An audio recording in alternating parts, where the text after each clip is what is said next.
जय माता दी। आज हम डिस्कस करने वाले हैं हनी ड्यू बुक क्लास 8 का जो 10th चैप्टर था, the great stone face part 2। 9th जो चैप्टर था, the great stone face part 1, वो हम पहले डिस्कस कर चुके हैं। आज हम the great stone face part 2 discuss करने वाले हैं। हमने लास्ट पार्ट में ये देखा था कि जो अर्नेस्ट है, जो पहले एक छोटा सा बच्चा होता है, उसके बाद में अब at the end of this part first, the great stone face first, उसके जो चैप्टर के एंड तक वो एक यंग मैन हो गया था, और तब तक कोई भी इंसान ऐसा नहीं लगा था उसे कि जो इस द ग्रेट स्टोन फेस से रिजेंबल करता हो, उसके जैसा दिखता हो, उसके जैसा सिमिलर हो। इसमें जो फर्स्ट पार्ट में दो पर्सन आते हैं, गैदर गोल्ड और ब्लड एंड थंडर, वो दोनों ही मैच नहीं करते हैं, जबकि जो वैली के जो लोग होते हैं वो कहते हैं कि ये सिमिलर हैं, बट अर्नेस्ट को ऐसा नहीं लगता है। वो अब भी उस इंसान का वेट कर रहा है। हम देखते हैं कि जो उसका जो वेट है वो यहाँ पे कंप्लीट होता है, मतलब कि वो जो होप लगाकर वो बैठा है, ऐसा कोई इंसान है नहीं है तो कौन है, कब आएगा, all this. Before you read part of this chapter 10, many years passed. बहुत सारे साल और बीत गए। Ernest now was now a man of middle age. अब जो अर्नेस्ट था एक मिडिल एज्ड मैन बन गया था, दैट मीन्स कि 40-50 के आसपास। टू हिज नेबर्स, उससे भी ज्यादा क्रॉस, मतलब मिडिल एज्ड मैन बन गया था। उसके जो नेबर्स थे, who never suspect that he was anything more than an ordinary and familiar face, he was only a humble and hardworking though thoughtful person। कि अब जो जैसे पहले लोग उस पर ध्यान ही नहीं देते थे, कि बस सिर्फ इतना जानते थे कि एक पर्सन है जो कि इस ग्रेट स्टोन फेस की तरफ देखता रहता है। अब भी जो वहां के जो नेबर्स थे, वो मतलब कभी भी कुछ भी सस्पेक्ट नहीं कर पाए कि भाई वो कितना महान है, या फिर किस तरीके का पर्सन है, या कितना काइंड और हम्बल है। वो सिर्फ इससे ज्यादा कुछ भी नहीं पता कर पाए कि वो जो है एक ऑर्डिनरी और फैमिलियर फेस है, काफी हम्बल है, हार्ड वर्किंग है, और एक थॉटफुल पर्सन है। सिर्फ इतना ही जानते हैं, उसका कितना काइंड हार्ट है, ये सब कुछ, और भी उसकी जो पर्सनैलिटी है वो काफी अच्छी है, ये सब कुछ नहीं जान पाते हैं। उसकी और सारी खूबियों के बारे में कुछ भी नहीं पता होता है, सिर्फ और सिर्फ वो यही जानते हैं कि अर्नेस्ट नाम का एक पर्सन है जो कि हम्बल, हार्ड वर्किंग और थॉटफुल पर्सन है। But what about the old prophecy, लेकिन यहाँ पे जो बात हो रही है वो तो ओल्ड प्रोफेसी की हो रही है ना, जो कि हम पार्ट 1 में भी डिस्कस किया था, और द ग्रेट स्टोन पार्ट 2 में भी हम यही देखने वाले हैं। वॉज इट एवर फुलफिल्ड, क्या वो कभी फुलफिल होती है, क्या वो कंप्लीट होती है वो prophecy? Let us read and find out in this chapter. Okay, शुरू करते हैं। The years hurried on and brought white hairs upon the head of Ernest and made wrinkles across his forehead and furrows in his cheeks। अब क्या होता है, बहुत सारे जो साल होते हैं वो बीतते जाते हैं, और अब जो अर्नेस्ट है वो इतना बूढ़ा हो जाता है कि उसके सफेद बाल आ जाते हैं, और उसके जो फेस पे रिंकल्स हो जाते हैं, झुर्रियां हो जाती हैं उसके माथे पे, और उसके जो चिक्स हैं उसमें फुरोज हो जाते हैं, दैट मीन्स डीप लाइंस। मतलब जैसे होता है ना कि आप जब यंग होते हो तो आपका काफी क्लियर फेस होता है, और बाद में आपके फेस पे रिंकल्स नजर आते हैं। उस तरीके से अब जो अर्नेस्ट का फेस है वो ऐसा हो चुका है, क्योंकि वो भी काफी एज्ड हो चुके हैं। He was an old man, अब वो एक बूढ़े आदमी है, मतलब एज्ड हो गई है उनकी। But not in vain had he grown old. More numerous than the white hairs on his head were the wise thoughts।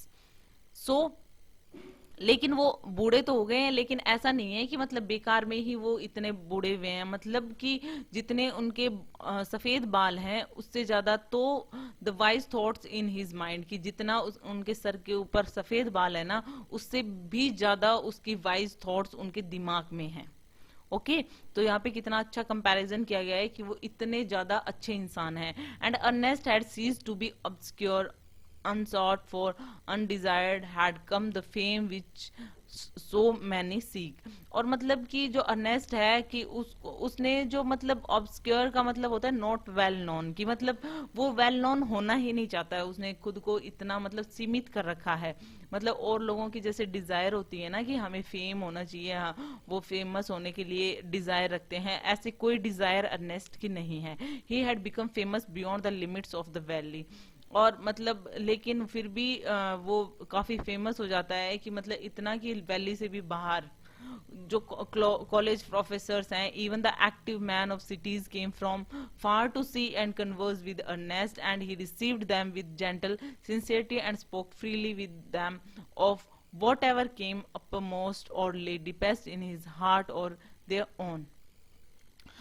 मतलब कि वो लेकिन इतने फेमस हो जाते हैं, उनका बिल्कुल भी मन नहीं करता है, वो खुद को सीमित रखते हैं, लेकिन फिर भी उनके जो फेम है वो आसपास में, वैली के आसपास में भी पहुंच जाती है। और जो कॉलेज प्रोफेसर्स होते हैं और एक्टिव मैन जो होते हैं, जो शहरों से आते हैं उनको देखने के लिए, अर्नेस्ट से मिलने के लिए, उनसे बात करने के लिए, और जो अर्नेस्ट है उनसे काफी जेंटली मिलता है, काफी सिंसियरिटी के साथ में मिलता है और उनसे बातें करता है कि मतलब, और वो जो बात करता है वो मतलब ऐसे नहीं कि सिर्फ दिखावे के तौर पे, मतलब वो अपने हार्ट, बिल्कुल दिल की गहराइयों से उनको अच्छे से वो ट्रीट करता है और अच्छे से वो बात करता है। While they talked together, his face would brighten unawares and shine upon them as with a mild evening light.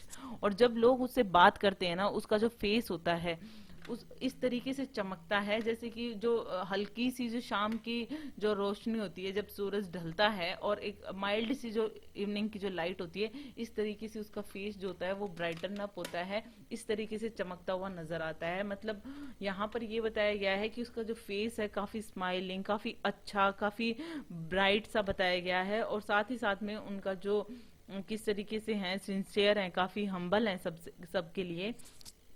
While Ernest had been growing old, God had granted a new poet to this earth. और जब Ernest बड़े हो रहे थे, जब बूढ़े हो गए थे, बूढ़े हो रहे थे, तो गॉड ने यहाँ पर इस अर्थ को एक नया पोइट दिया। He too was a native of the valley, और वो भी इस वैली का नेटिव होता है, दैट मीन्स इस वैली से ही बिलोंग करता है, यहीं पे पैदा हुआ था, यहीं का रहने वाला था। But had spend the greater part of his life in distance cities, pouring out his sweet music everywhere. लेकिन उस टाइम पे वो क्या होता है कि पैदा तो इसी वैली में हुआ था, लेकिन जो वो एक अच्छा पोइट होता है, वो अपना जो स्वीट म्यूजिक होता है वो अलग अलग जगह पे जाकर अपने जो लाइफ होती है वो बहुत सारे बड़े बड़े पार्ट्स में, दूर दूर सिटीज में जाकर अपना मीठा म्यूजिक फैला रहा होता है, कि मतलब हर जगह पे वो जा रहा होता है, होता वो इस वैली का ही है। Neither was the great stone face forgotten, for the poet had celebrated it in a poem. और जो वो जो पोइट होता है, जो फेमस पोइट होता है, जो इस वैली का ही होता है, वो भी ग्रेट स्टोन को नहीं भूला है, वो अपनी पोम्स में इसका जिक्र करता रहता है। The songs of this poet found their way to Ernest. और जो वो लिखता है, वो जो पोइट होता है, वो जो अपने सॉन्ग्स जो वगैरह जो लिखता है, जो पोम्स वगैरह लिखता है, वो अर्नेस्ट तक पहुंच ही जाती हैं। He read them after his customary toil seated on the bench before his cottage door. और वो जो अर्नेस्ट है, वो उसकी जो पोम्स वगैरह हैं, उसके सॉन्ग्स वगैरह हैं, वो पढ़ता है कहाँ पे? कस्टमरी टॉयल का मतलब होता है यूजुअल वर्क, मतलब हमेशा, जैसा कि वो छोटा था तब भी, बड़ा हुआ तब भी, हमेशा के जो अपने काम होते थे वो खत्म करके, और अपनी कॉटेज के बाहर दरवाजे के ऊपर जो पास में जो बेंच लगी हुई थी, वहां पर बैठकर वो उस पोइट के पोम्स और सॉन्ग्स वगैरह पढ़ा करता था।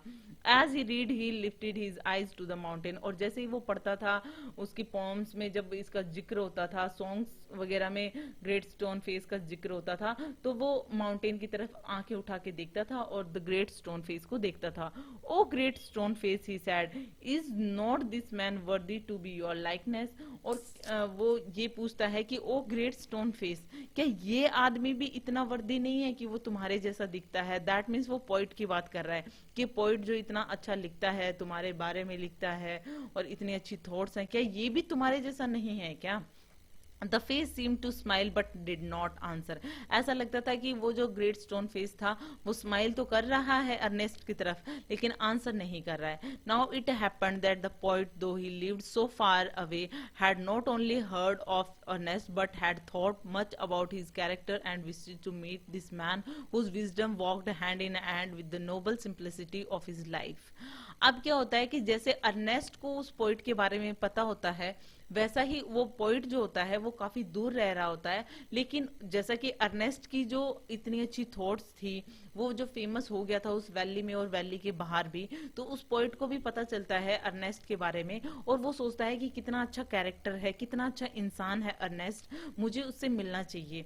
मतलब उसकी जो विजडम है, उसकी जो बुद्धिमानी है, उसकी जो अच्छे थॉट्स हैं, वो इधर से उधर सब लोग बता रहे हैं, उनकी लाइफ की जो नोबल सिंप्लिसिटी है उसकी लाइफ की, वो सब कुछ गुणगान करते हैं लोग बाग, एक के मुंह से दूसरे के मुंह से, मतलब ऐसे सुनने को मिलता है, तो सब लोग उनकी तारीफ करते हैं। तो वो पोइट सोचते हैं कि मुझे भी अर्नेस्ट से मिलना चाहिए, मुझे भी उस इंसान से मिलना चाहिए। One summer day therefore he arrived at Ernest door where he found the good old man holding a book in his hand which he read and then with a finger between the leaves looked lovingly at the great stone face।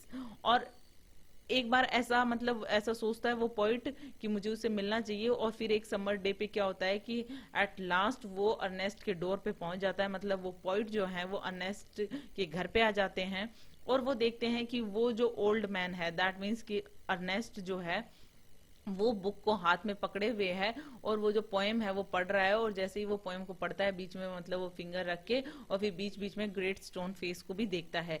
Good evening said the point, can you give a traveller a night shelter. तो वो उसके पास पहुंचता है, जो poet है वो Ernest के पास पहुंचता है, और अर्नेस्ट को देखता है कि वो घर के बाहर जो बेंच है उसके डोर के पास में वहां पे बैठ के पढ़ रहा है, और इस तरीके से वो ग्रेट स्टोन फेस को भी देखता है बीच में। वो वहां पर पहुंच के वो पोइट कहते हैं अर्नेस्ट को गुड इवनिंग, और फिर वो कहते हैं कि क्या तुम मुझे शेल्टर दे सकते हो रात के लिए, कि मतलब मैं क्या एक ट्रैवलर, एक यात्री जो कि मैं हूं, मैं एक शेल्टर चाहता हूं रात को, क्या आप मुझे शेल्टर प्रोवाइड कर सकते हैं। Gladly answered Ernest and then he added smiling, I think I never saw the great stone face look so hospitability sorry hospitably at a stranger. उसके बाद में जो अर्नेस्ट है वो रिप्लाई करता है कि हाँ बिल्कुल, खुशी से तुम यहाँ पे रह सकते हो रात को, और साथ ही साथ में ये हंसते हुए स्माइल करते हुए वो ये कहते हैं कि मैंने कभी भी नहीं देखा है द ग्रेट स्टोन फेस को कि इस तरीके से किसी स्ट्रेंजर पे इतनी मतलब जेंटली और काइंडली इस तरीके का फेस बनाकर देख रहा हो, कि दैट मीन्स कि वो भी स्माइल कर रहा है, कि उसने भी उसे पसंद किया है उस पर्सन को। आगे हम देखते हैं इस चैप्टर में, आप ये पिक्चर देख सकते हो कि किस तरीके से जो है यहाँ पर अर्नेस्ट जो है काफी ओल्ड हो चुके हैं, और वो किस तरीके से बाहर बैठकर बुक्स पढ़ रहे थे, और यहाँ पे वो पोइट पहुंचता है और यहाँ पे उनसे शेल्टर मांगता है। The poet sat down beside him, और फिर उसके साइड में जाकर बैठ जाता है, and he and Ernest talk together, और फिर वो अर्नेस्ट से बातें करने लग जाता है, मतलब अर्नेस्ट और वो पोइट आपस में बातें करने लग जाते हैं। Never before had the poet talked with a man like Ernest so wise and gentle and kind. कभी भी पोइट ने उनसे बात करके ये रियलाइज हुआ पोइट को कि अर्नेस्ट जैसा इंसान से बातें उसने कभी भी नहीं की है, क्योंकि अर्नेस्ट इतना वाइज, इतना जेंटल, इतना काइंड है कि ऐसा इंसान पोइट ने पहले कभी नहीं देखा था, कभी उस ऐसे पर्सन से बात नहीं की थी। Ernest, on the other hand, was moved by the living images flung out of the poet's mind। और अर्नेस्ट जो था वो मतलब दूसरी साइड में वो सब कुछ देख रहा था, लिविंग इमेजेस जो थी जो पोइट के माइंड से निकल रही थी, और वो सारी जो चीजें थी वो समझ रहे थे। As Ernest listen to the poet, he imagined that the great stone face was bending forward to listen to।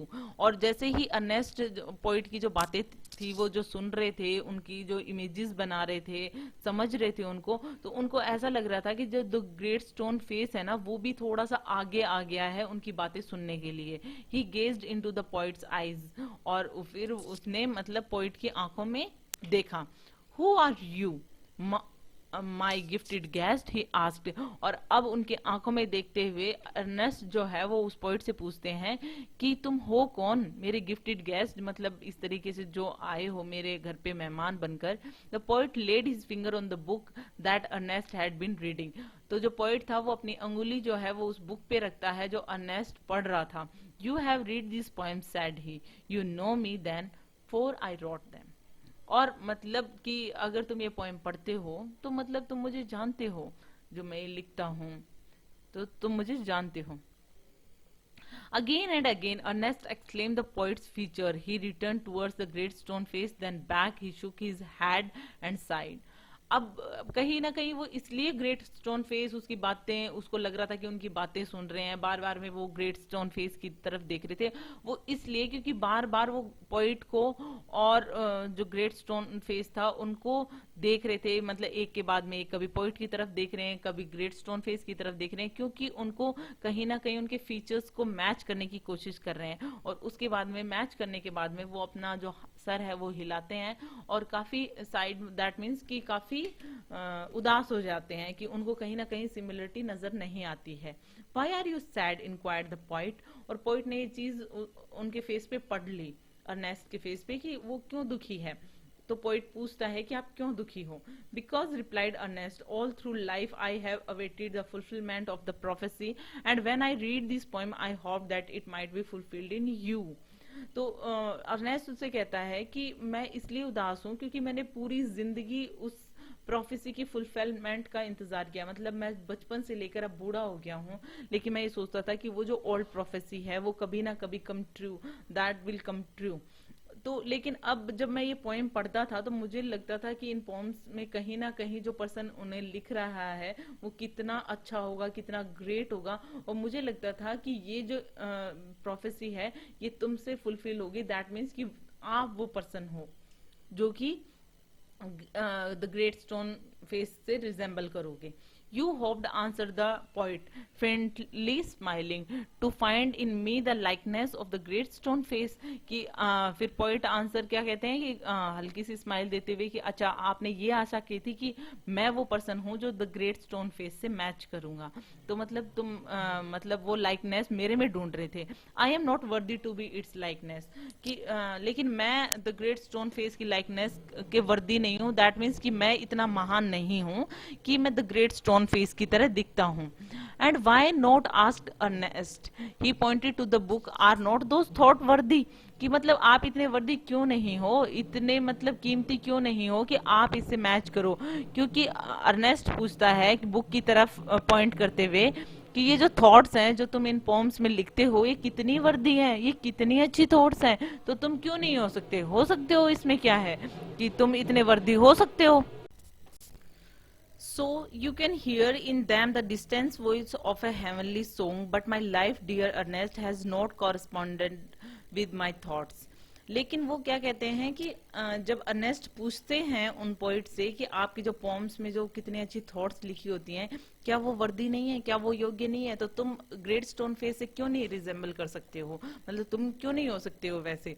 तो वो कहते हैं कि जो तुम सुनते हो, जो मेरी पोम्स में होते हैं, जो मेरी सॉन्ग्स में होते हैं, वो distance voice of heavenly songs होते हैं, कि मतलब मैं वो लिखता हूँ, लेकिन माय डियर अर्नेस्ट वो जो हैं वो मेरी लाइफ विद माय थॉट्स, मतलब हैज नॉट कॉरस्पॉन्डेड का मतलब होता है बीन इन हार्मनी विद, मतलब वो मेरी जो थॉट्स हैं वो नहीं होती है, मतलब एक्चुअल में वो मेरी लाइफ में मैं इम्प्लीमेंट नहीं करते हैं वो, कि वो जो हैं जो थॉट्स हैं वो जो कि पोम्स वगैरह में लिखते हैं, सॉन्ग्स में लिखते हैं, वो सिर्फ वहीं तक हैं, उनका जो तालमेल है वो उनकी लाइफ के साथ में नहीं है। I have had grand dreams but they have been only dreams, मेरे जो मतलब काफी बड़े बड़े ड्रीम्स हैं लेकिन वो सिर्फ ड्रीम्स हैं, हकीकत में मेरी लाइफ में मैंने उनको इम्प्लीमेंट नहीं कर रखा है। Sometimes I lack faith in my own thoughts, और जो मैं इतनी बड़ी बड़ी बातें लिखता हूँ, इतने अच्छे थॉट्स लिखता हूँ, कई बार तो वो मैं उनमें खुद ही फेथ नहीं रखता हूँ। Why then pure seeker of the good and true should you hope to find me in the face of the mountain. सो मैं कैसे हो सकता हूँ इतना वर्दी, कि इतना प्योर हार्टेड जो पर्सन है, इतना सच्चा, इतना अच्छा इंसान जो है, वो होप रख रहा है कि इस ग्रेट स्टोन फेस पे, इस माउंटेन के फेस से मैं मैच करता हूँ, तो मतलब मैं किस तरीके से मैच कर सकता हूँ, मैं इस लायक हूँ ही नहीं, मैं इस योग्य नहीं हूँ। The poet spoke sadly and his eyes were wait with tears, और ये सारी चीजें वो काफी मतलब दुखी होकर सैडली बोल रहे थे वो पोइट जो थे, और उनकी आंखों में आंसू आ गए। So too were those of Ernest, और इस तरीके से अर्नेस्ट की भी आंखें भर आई, मतलब उनकी भी आंखों में टीयर्स आ गए। दैट मीन्स कि वो जो थे, वो पोइट जो थे वो खुद बता रहे थे कि जितना वर्दी तुम मतलब कितने ज्यादा प्योर और गुड हो और ट्रू हो, जो इंसान ऐसी जो सोल के बारे में ढूंढ रहा है, ऐसा इंसान ढूंढ रहा है ओल्ड प्रोफेसी के लाइक, मैं इतना वर्दी नहीं हूँ. At the hour of sunset, as had long been his custom, Ernest has to speak to a group of neighbors in the open air. तो मतलब जैसे ही सनसेट होने वाला है, अब सूरज ढलने वाला है, तो उसका एक काम होता है कि वो जो है, वो अर्नेस्ट जो है वो ग्रुप ऑफ नेबर्स से मिलता है, मतलब काफी पड़ोस वगैरह के लोगों से मिलता है खुली हवा में, मतलब बाहर जाकर. Together he and the poet went to the meeting place arm in arm. और अब वो जो नेबर से मिलने के लिए जा रहा है, जैसे वो हमेशा मिलता है अर्नेस्ट जो है, तो आज वो पोइट के साथ में जा रहा है क्योंकि पोइट आज उनके वहां पे रुका हुआ है, तो वो आर्म इन आर्म साथ में जाते हैं. From there could be seen the great stone face, और वहां से ग्रेट स्टोन फेस भी नजर आता है. Ernest through a look of familiar kindness around upon his audience. और अर्नेस्ट जो है वो काफी मतलब अच्छा दयालुता का जो भाव होता है वो अपने ऑडियंस की तरफ देखता है. उस भाव से, उस काइंडनेस से जो नेबर्स होते हैं, जो उनको सुनने वाले लोग जो होते हैं, उनको उनकी तरफ काफी दयालुता से देखता है. He begin to speak to the people who what was in his heart and mind. वो बोलना शुरू होता है लोगों से कि उसके दिल में, उसके दिमाग में जो होता है. His words had power because they agreed with his thoughts, and his thoughts had reality and depth because they harmonised with the life which he had always lived. और वो जो वर्ड्स बोलता है, जो ऑडियंस को जो वो बता रहे हैं, सो वो जो थॉट्स जो वो कुछ बता रहे हैं, उनके जो वर्ड्स हैं उनमें पावर है. उनके वर्ड्स में पावर क्यों है? क्योंकि वो उनकी जो थॉट्स हैं उनके अकॉर्डिंग है उनके वर्ड्स, और उनके जो थॉट्स हैं वो एक्चुअल में रियलिटी और डेप्थ के साथ बोले जा रहे हैं, मतलब सिर्फ दिखावे के तौर पे नहीं, क्योंकि उसकी लाइफ में हार्मोनाइज्ड विद मतलब कॉरेस्पॉन्डेड विद या एग्रीड विद, कि वो अपनी लाइफ में भी उस चीज को इम्प्लीमेंट करते हैं. वो जो जीते हैं, वो जो लाइफ, उसमें कोई दिखावा नहीं है, मतलब जिस तरीके से वो जी रहे हैं, जैसा वो लोगों को बोल रहे हैं, उसी तरीके से वो जीते हैं. दैट मीन्स कि जैसा पॉइंट जो कह रहे थे कि उनकी लाइफ में जो वो लिखते हैं, जो थॉट्स हैं, वो हार्मोनाइज्ड नहीं है, मतलब उनका खुद से तालमेल नहीं है, उसमें कोई समानता नहीं है जो वो लिखते हैं और अपनी लाइफ में इम्प्लीमेंट करते हैं. लेकिन अर्नेस्ट के साथ में ऐसा था. It was not mere breath that the preacher uttered, they were the words of life. ये सिर्फ ऐसी चीजें नहीं थी कि जैसे एक होता है ना कि साधु लोग और जो ये सब कुछ बताते हैं, जो ये बोलते हैं, जो बड़े बड़े लोग होते हैं, तो वो सिर्फ वर्ड्स बोलते हैं, वो अपनी लाइफ में इम्प्लीमेंट नहीं करते हैं, बस प्रवचन सुना देते हैं. लेकिन वो इस तरीके से नहीं बता रहा था, कोई वो प्रवचन नहीं सुना रहा था, वो वर्ड बोल रहा था जो उसने अपनी लाइफ में इम्प्लीमेंट कर रखे हैं. A life of good deeds and selfless love was melted into them. और उसके जो वर्ड्स थे अर्नेस्ट के, उसमें अच्छे कर्म और सेल्फलेस लव, बिना किसी मतलब किसी ऐसी फीलिंग से कि मतलब सेल्फिशनेस नहीं थी उसके अंदर कोई भी चीज की, तो ऐसे जो वर्ड्स थे वो उनके मुंह से निकल रहे थे. The poet has he listen felt that the life and the character of Ernest were a nobler strain of poetry than he had ever written. कि मतलब पोइट जो है वो जैसे ही अर्नेस्ट को सुन रहा था, तो वो ऐसे लगता है कि वो जो कैरेक्टर है, जो अर्नेस्ट है, वही वो इंसान है जो पोइट्री में मतलब वो उसने जो लिखा है, उनमें से जो सबसे अच्छा नोबलर पर्सन जो उसने देखा है कभी, तो वो अर्नेस्ट ही है. His eyes filled with tears, and he said to himself that never was there so worthy essays as that mild, sweet, thoughtful face with the glory of white hair diffused about it. सो मतलब वो उसको देखते हुए, मतलब जो poet है वो Ernest को देखते हुए उसके आंखों में आंसू आ जाते हैं, और वो खुद से बोलता है कि मतलब मैंने इतना वर्दी इंसान नहीं देखा, इतना मतलब साधु जैसा, इतना वाइज मैन, कि मतलब उसकी जो वॉइस है कितनी माइल्ड है, स्वीट है, कितना थॉटफुल इसका फेस है, और उसके जो वाइट हेयर्स हैं, मतलब जो उसके चारों तरफ फैले हुए हैं, दैट मीन्स कि उसके जो ओल्ड हो गया है काफी, तो उसके जो वाइट हेयर हैं वो उसके चारों तरफ जो है हेड के चारों तरफ है इस तरीके से. तो काफी अच्छा लग रहा है, इतना थॉटफुल फेस है, इतना अच्छे से वो बोल रहा है, तो मतलब पोइट को बहुत अच्छा लग रहा है. At a distance but clearly to be seen, high up in the golden light of the setting sun, appeared the great stone face with white mist around it like the white hairs around the brow of Ernest. और distance से, जैसा कि distance से ही वो clearly नजर आता था, the great stone face. तो वो ये क्लियरली दिख रहा था कि जो गोल्डन लाइट थी, क्योंकि अब जैसे शाम हो रही थी और हल्की हल्की सी जो होती है, माइल्ड सी जो लाइट होती है, गोल्डन कलर की जो लाइट होती है, उसमें जो ग्रेट स्टोन फेस है वो इस तरीके से अपीयर हो रहा था व्हाइट मिस्ट के साथ में, कि जैसे उसके व्हाइट हेयर्स हों, जैसा कि अर्नेस्ट के जो व्हाइट हेयर्स जो उसके ब्रॉज के चारों तरफ देख पा रहा था वो, वैसा ही द ग्रेट स्टोन फेस के मिस्ट जो थी वो इसी तरीके से दिख रही थी जैसे उसके व्हाइट हेयर्स हों वो। Okay, so Ernest face took on an expression so grand that the poet was moved to throw his arm up and shout, behold, behold. तो मतलब उस मोमेंट पे अर्नेस्ट का जो फेस था ना, इतना अच्छा लग रहा था, इतना ग्रैंड लग रहा था कि पोइट ने एकदम से जो अपने आर्म थी वो ऊपर की और एकदम से चिल्लाया, बिहोल्ड बिहोल्ड, रुको रुको, Ernest is himself the likeness of the great stone face. कि अर्नेस्ट ही वो इंसान है जो ग्रेट स्टोन फेस से लाइकनेस, मतलब इन दोनों में मैच है, सिमिलरिटी है, मतलब ग्रेट स्टोन फेस जैसा अर्नेस्ट ही दिखता है खुद, मतलब ये जो ढूंढ रहा है वो इंसान ये खुद है।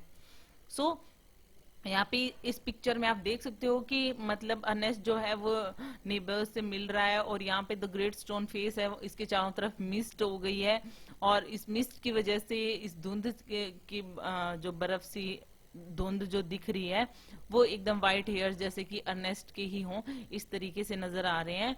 और अब जो है वो शाउट करता है जो पोइट है कि अर्नेस्ट ही वो इंसान है जो कि द ग्रेट स्टोन फेस जैसा दिखता है।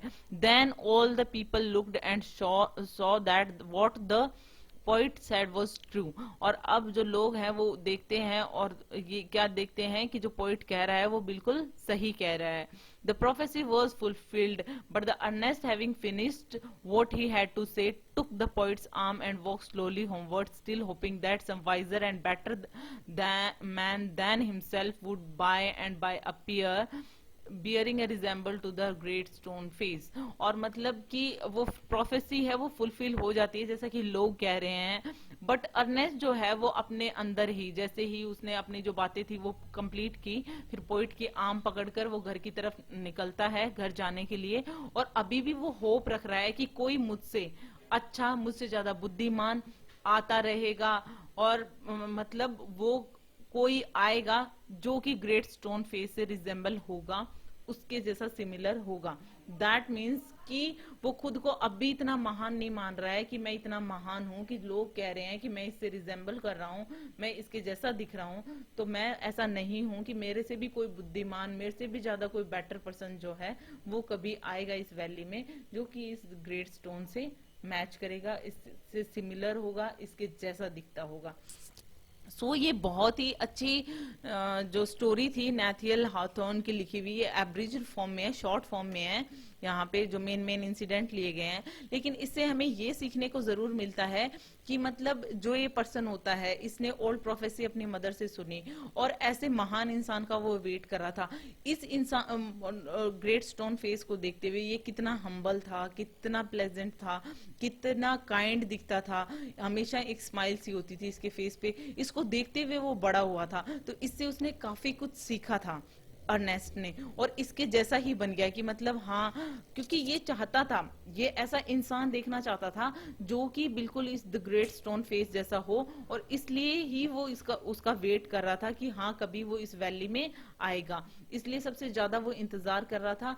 इसी ग्रेट स्टोन फेस से वो सीखते हुए वो बड़ा हुआ था और वो बिल्कुल इस ग्रेट स्टोन फेस जैसा ही था, humble, better, voice, true, honest, कुछ भी कह सकते हो आपकी, मतलब बहुत अच्छा माइल्ड नेचर का जो पर्सन था और अपने साथ हमेशा एक स्माइल कैरी करता था और सबकी प्रॉब्लम समझता था, सबकी फीलिंग्स की कदर करता था, इस तरीके का पर्सन था अर्नेस्ट। तो लास्ट में लोगों को भी लगता है और कहीं ना कहीं पोइट को भी लगता है कि वो पर्सन अर्नेस्ट ही है, लेकिन अर्नेस्ट खुद को इतना महान बिल्कुल नहीं समझता है, वो अब भी ऐसे पर्सन का वेट कर रहा है जो उससे भी ज्यादा वाइजर हो और बेटर हो।